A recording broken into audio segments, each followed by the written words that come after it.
Here's a prayer for guidance. Dear God, I come to you seeking guidance and direction in my life.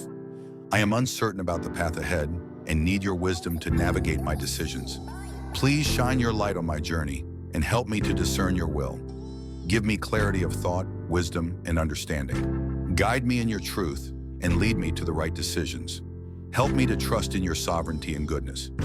I surrender my plans and desires to you and ask that you align my heart with yours. May your spirit lead me and direct me in all I do. Thank you for your guidance, wisdom, and love. I trust in your goodness and provision. In Jesus' name, I pray. Amen. Additionally, you can also recite Proverbs 3:5-6. Trust in the Lord with all your heart and lean not on your own understanding. In all your ways submit to him, and he will make your paths straight. Psalm 32:8. I will instruct you and teach you in the way you should go. I will counsel you with my loving eye on you. Isaiah 58:11. The Lord will guide you always. He will satisfy your needs in a sun-scorched land and will strengthen your frame. May this prayer bring you guidance, wisdom, and confidence in God's plan for your life. Don't forget to subscribe and share this videos.